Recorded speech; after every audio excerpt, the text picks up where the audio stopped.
Well, I suppose it looked like so much fun on Friday when the Mariners did it that why not? What's cracking, everybody, and welcome back to Kraken R&R, where if you like walk-off wins, it has been a pretty good start to the weekend for you. As the Kraken do their best Mariners impression, given that it's the start of the regular season and not a do-or-die game in the playoffs, but still, the Kraken get a late overtime win. Again, unlike the Mariners, it didn't take them over 4 hours to do it, but in the final seconds of overtime, the Kraken continue their unbeaten season, winning over Vegas 2-1. And look, obviously, that game on Friday for the Mariners is an iconic game, not just in baseball playoff history, or at least ALDS baseball history, but it's certainly going to be an iconic game in Seattle history for a long time to come. So it makes sense that there would be a lot of homage paid to it. The Sounders and the one goal that they scored, which is seemingly a lot for soccer, they do end up winning 1-0, so a pretty high-scoring soccer game there, but they did the Mariners infield win dance to celebrate after that, paying homage to the Mariners win, and then the Kraken, well, it would be a little bit more difficult and certainly more dangerous to do that dance on skates on ice, so the Kraken just emulate the game with taking it to overtime pretty much as late as they could in overtime to get this walk-off win. I suppose really the only way it could have been more like what the Mariners did would be if they had gone to shootout and taken it to 15 rounds before winning. But for the sake of how late in the day the Kraken game started, I'm perfectly fine with them ending it in overtime with a pretty exciting last-second goal. Though I suppose before we get too far ahead of ourselves, we should probably talk about how the Kraken got to that point late in overtime in the first place. Because again, this is not a team that, at least for myself, and I think a lot of people, that there was a lot of expected to coming into the season. And, well, they did find a way to beat a Ducks team that some people expect something out of, and at least managed to get it turned around, and certainly looked like the better team in the back half of it. That game got off to a pretty shaky, sloppy, and ugly start. That, as I said in the previous R&R, if they played that way against a better team like Vegas, a certainly more skilled team like Vegas, it would come back to bite them. Well, they certainly did not start this game in the same way, as they come out in the first period with pretty much the exact same lineup. In fact, I think it was the same lineup to start. There was some line shuffling later on in the game, but nothing terribly significant. It was farther down in the lines, some third and fourth guys switching spots. But the Kraken come out in the first period, and it seemed like they had a mandate to really set a tone, a physical, hard tone early on in the game. And we've heard Lambert say it over and over again already at this point, that he wants this team to be hard to play against, the Kraken specifically, hard to play against, even if they aren't going to necessarily always be the most skilled team on the ice. And in this particular game, I don't think it's a bold thing to say that they are not the most skilled team on the ice against Vegas, but they are going to make it hard for them to have the open ice that they want to utilize that skill. And in the first period, they definitely did that, taking ice away from Vegas and putting 17 hits on Vegas players throughout the course of the first 20 minutes. A very physical first period from the Kraken that you could tell kind of started to frustrate some of the Vegas players as it got deeper and deeper into the first. And a couple of those hits, and some of the bigger ones, being laid on ex-Kraken and, we'll say, fan favorite Jeremy Lauzon. He got absolutely plastered by Larson and took a couple big hits from, I want to say, I know one of them was Yanni Newman, and I want to say the other one was Ty Cartier, but some more big hits there.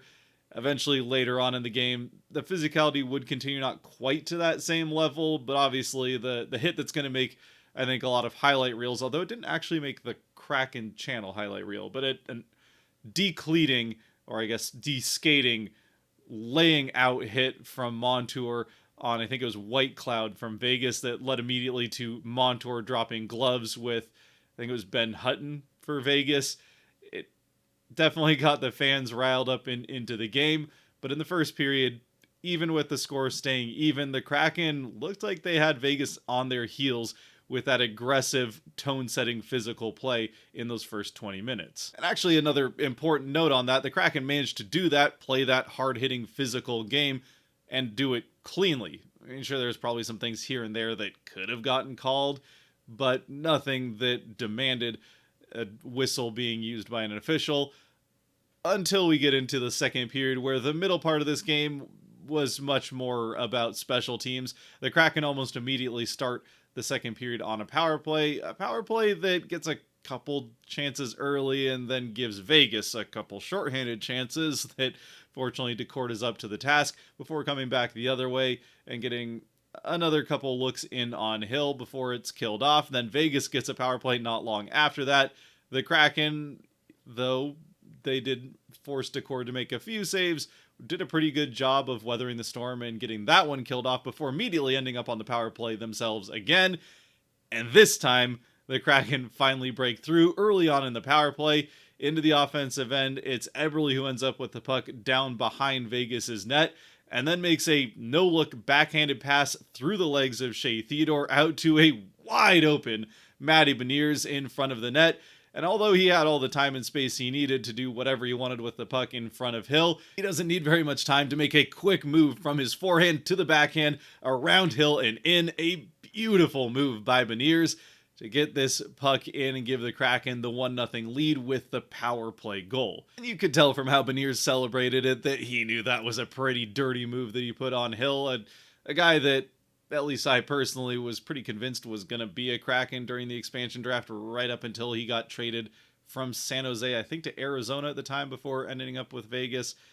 That's, I guess, kind of aside from the point, but Beniers celebrates this one knowing how nice of a move it was, gets his first of the season, and yeah, again, gets the Kraken off to a good start. The officials, though, were not ready to put away their whistles, as it did take a little while before some more shenanigans lead to more odd man time. There was, I guess, again, the still 5-on-5, but you had the fight between Montour and Hutton somewhere in there. And then eventually the Kraken end up with their third and what would be final power play of the game. There really doesn't go much of anywhere until the final few seconds where they get a couple good shot chances on net. A flurry of chances, not unlike how they ended the first period. I kind of skipped over that, but the Kraken nearly got on the board at the end of the first period with 3, 4, maybe even 5 near misses. Beniers put what could have been easily a goal just wide of the net. Then I think it was McCann that puts one off of Hill's back, and it just kind of trickles wide. At one point, Hill has the puck land on the top of his pad, kind of like what we saw with Decord before it got pushed in. That goal got waved off in the previous game against the Ducks, though this time it doesn't get pushed in. Hill's able to recover. So a few bullets dodged there. One that bounced just a little bit wide of Tolvanen on a rebound that if he had been able to get that on his stick, it easily ends up in the net. But Vegas got out of the first, kind of survived those last few minutes to get to the second, where eventually Beniers scores on that power play. And then to end the second, it's Vegas who gets the power play as Eberle heads to the box. The Kraken able to kind of survive a quick 10-second couple of chances that Vegas gets, and they get to the intermission. Coming out of it, are able to finish the kill on that Vegas power play, but Vegas not long after gets a second chance of the period, third of the game on the power play, and this time it was just one too many chances, and eventually they do find the back of the net off a pass from down behind the net up to kind of the low face-off circle, where it's Pavel Dorofeev, who now gets his 5th of the season already. That's right, 5 goals for Dorofeev in 3 games for the Gold Knights. And yeah, it's not much Decord could do about this one. It's off Dorofeev's stick and into the far side top corner before Decord can get the glove up. He had actually made one save in the first period on a pretty similar play at 5-on-5 on a Dorofeev shot. So second chance for Dorofeev, he picks his spot a little bit better and hits it in that top corner to tie things for the Gold Knights. Then the rest of the third period is fairly back and forth. The Kraken had their moments. Vegas certainly had a couple chances in the offensive end with some sustained time. But in the end, both teams are able to get to the one guaranteed point in the standings as we head to 3-on-3 overtime for the Kraken, the first time this season in 2 games. Meanwhile, for Vegas, it's their 3rd overtime game already in the 3 games that they have played this season, coming into this game 1-1 in overtime. And as it turns out, it's an overtime period that, while Vegas does get a couple chances here and there, and really just 2 or 3 quick possessions that they get with the puck, eventually getting shots off Decord, able to answer those, The Kraken spend almost the entirety of this overtime period with the puck, circling Vegas's end, occasionally bringing it back across the blue line if they need to come back in and try and exert some more pressure. They get a couple of good chances right out of the gate. Eberle nearly makes a early, like, would have been 10, 12, maybe 13-second goal if he had been able to chip it over the pad of Hill, or maybe he's trying to get it through the 5-hole. I'm not sure exactly, but a push towards the front of the net right out of the gate from Eberle that is turned aside. And then the Kraken do get a few more chances. Dunn gets a good chance at one point. There's a few here and there. The Beniers, Dunn, McCann combo that was out there a couple of times, spent a lot of time in the offensive end circling, getting a couple of chances, and for whatever reason, every time the Kraken seemed to take a chance and then get a rebound out to the side, they were the first to the puck and were able to retake possession, which is something that talk about as we get into more of the overall takeaways from this game here in just a second. But although Hill was up to the task for almost the entire 5 minutes of overtime, in the end, he just couldn't get through the last couple of seconds, as with just about 10 seconds left in overtime, there's a face-off in Vegas's end. It's looking pretty likely we're headed to the shootout at this point, but the Kraken win that face-off. Beniers eventually ends up with the puck as he takes it from Dunn, circling from one side to the other. And then with 7 seconds left, I don't know if he was looking at the clock and just knew he kind of had to try and make something happen. Whether or not he was able to steal a glance at the clock and see that there was only those 7 seconds left or not, maybe just a sixth sense knowing that when the puck dropped, there wasn't that much time to begin with. He wheels around towards the top of the face-off circle and fires off a shot at Hill. Catches him high up in the chest, kind of right below, right where the chest protector starts, right at the low neck area. And although, he could still get his glove up there, it catches Hill higher than where he gets his glove to. So it drops down in front of him, right in front of McCann, who's able to turn around. After Hill gave him a bit of a cross-check, he ends up getting cross-checked into the back of Marner, who gives a little cross-check to stabilize himself, whips around, finds that rebound, and although he does whiff on it the first time, the second time, you can see it in the replay, the kind of slow motion of him finishing this game off. His eyes are like laser beams to that puck as he focuses in on it, gets the blade of his stick to it, and shovels it home into the back of the net to give the Kraken the 2-1 overtime win with just 4 seconds left on the clock as the Kraken come away with 2 more points in the standings. Perfect 2-0 start to the season. Really, the only bummer is that Vegas does end up getting at least 1 point out of this game. So again, all in all, this is a fantastic win for the Kraken. It's one thing to kind of weather your own storm and find a way to kind of bend but not break and beat a team like the Ducks, still leaving some of those concerns of if you play that same way against really most teams in the NHL, but certainly a team that you expect to be fighting for the win of the division like Vegas, you're not going to be able to win games playing that way for as significant a chunk of the game as the Kraken played kind of sloppy in that first game. And then they come out and from start to finish, we're toe-to-toe with Vegas all night long. For good chunks of the game, seemed like they were having the better of Vegas. And while certainly in open ice, you could see some of the talent. Marner had a few plays that continued to make me worried about what especially the combination of Marner and Eichel could mean for this division. The Kraken were able to take a lot of that open ice away from them with the physical play they had. And then back the other way, they were very effective at consistently breaking out of their own zone with possession of the puck, getting it into the neutral zone, and then even into the offensive end still with possession. And even when they weren't able to cleanly carry the puck across Vegas's blue line, they were able to chip it in such a way that gave themselves a chance to go and win that race to the puck down along the board, so that they didn't even need to get into necessarily true one-on-one puck battles with a true dump and chase. I mean, it's still a dump and chase, but in a way that's not just dumping it in and hoping that you win a 50-50 battle along the boards.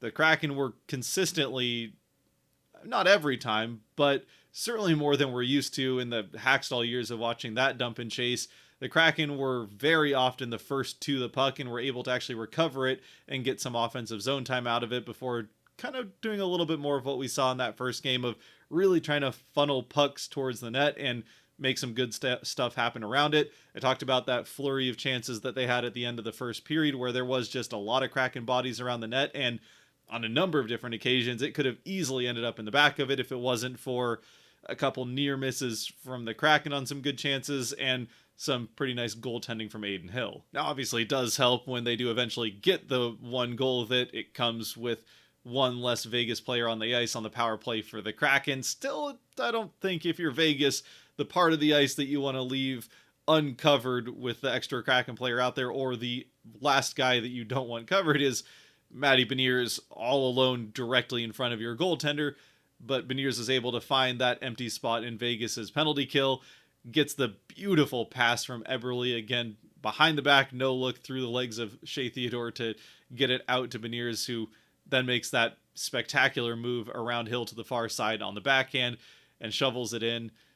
Yeah, really just a well-rounded game from the Kraken in this one to stay right with a team that has kind of had their number throughout the years. This is a Vegas team that, as we're well aware, the Kraken have not historically played very well against, and kind of especially not played very well against in Seattle. So to get this season started off, first of all, to start your season off for the first time with a win in the previous game against Anaheim, and then build on it by playing a much more complete 60 minutes and doing a lot of the kind of small things that we haven't always seen this team be good at to get this win against Vegas.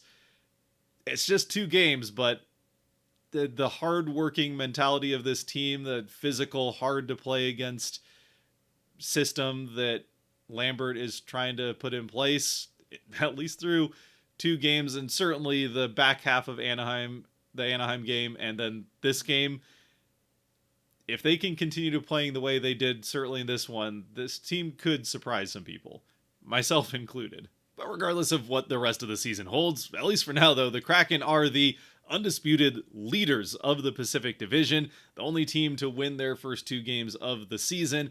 With 4 points in 2 games, they are actually tied for Vegas in points. Vegas also with 4 points in 3 games, thanks to 2 overtime losses and a win. So the Kraken leading the Pacific Division after 2 games. I don't think you'd have had too many people thinking that that would be the case. And although rightfully so, I think most of the city is currently focused on the Mariners, and fingers crossed will continue to be focused on the Mariners for the next couple 3 weeks. I don't know exactly how long the World Series could potentially go if the Mariners make it there, but fingers crossed the city is still focused on the Mariners for a little bit longer. By the time, if the Kraken keep this up as they go on the road now for 6 games, if they have a good road trip and come back from that with a record, maybe 10 points in the standings as they come back from that road trip, if they can pick up 8 points in 6 games, by the time the Mariners finish, and yeah, I mean, the Seahawks are still there on Sundays, but people could be turning their attention to the Kraken with a very pleasant surprise at how well the Kraken are getting off to a start. Of course, though, before we close things out on this game entirely, we do have one more thing with this game specifically to go over, and that is the Kraken 3 stars, as always brought to you by the patrons over on Patreon. If you want to help decide Kraken 3 stars after every Kraken game, regular season or post, if they manage to get there, still a long way away. But if you want to help with that, you can head over to Patreon through the link down below and support over there as well. Or you can let me know in the comments section, regardless, after the fact. But for now, in this one, Patreon, I think, and myself agreed in the end with the official 3 stars, though maybe in a different order, and with one potential exception that we'll have is like an honorary 4-star, an honorable mention. Jordan Eberle would have, I think, potentially earned the 3rd star, and based on what Patreon says, certainly would have earned a 3rd star in this game if it wasn't for McCann coming through with that game winner right at the end. But yeah, Eberle, an absolutely fantastic fantastic game, that whole line having a fantastic game, and that certainly shows up with the 1st star in this one. I think it's got to be Matty Beniers. He had a fantastic game really the entire time, regardless of the 2 points he gets with the primary assist in overtime, as well as the power play goal to get things started. We had a couple of other good chances. He did kind of put one a little bit wide that probably should have been a goal right at the end of the first period, but he was a big part of that push the Kraken had at the end of the first, and then had a number of good plays on a back check At least 3 times I can remember seeing him come up behind a Vegas player and just take the puck from them, crossing the Kraken blue line and then turn it back the other way, as we've seen him be able to do in the past, solo transitioning the puck at times through the neutral zone from blue line to blue line. Really just a fantastic game for Beniers. Got a couple hits in there as well. Not something we always see from Beniers, but he got a little bit into the hit party. That, by the way, that part of it was pretty dominated by Ellie Tolvanen, who ends the game with 5 hits. No other Kraken had 4. A lot of Kraken players had 2 or 3, but Tolvanen leading the pack there in what ended up being 30 total, so the majority of them 17 hits by the end of the first period. Getting kind of away from the point of the 3 stars, but anyway, Beniers the first star with the 2 points and just a fantastic game all around. Second star, I will go with Joey Decord, who kept the Kraken once again in this tight, low-scoring game through a large portion of it. It did have a handful of pretty good saves, a couple of them in that first period that, although the Kraken did a good job for the most part of keeping Vegas kind of on their heels, they're still a very talented team that can quickly turn things around, and there's a couple of times that Decord did need to come up big for the Kraken, and he was able to do just that. Then with the third star, again, it probably would have been Jordan Eberle were it not for the end game heroics of Jared McCann, who also had a fantastic game being a part of that first line that, as a group, played really well, not just at 5-on-5, but also, at least in the one power play, though I think they got off to a good start in the first power play. Still, the highlight is going to come from the one where they started off with that Beniers goal and got that scoring started. So in the end, again, Beniers is going to be the first star here, then Decord second, and we'll go with McCann third. So a little bit different order than what they officially had, but the same 3 players. And with Eberle being a very notable honorable mention in this one. As always, let me know what you think down in the comments section below, though, if you have a different player you'd like to throw in, or if you do think that Eberle maybe should be in there instead of McCann or Decord. I think Beniers is pretty safe saying he's the first star of this one, but let me know what you think in the comments. And until next time, stay safe out there, be good to each other, God bless, and go Kraken, as well as Mariners and Seahawks, because why not?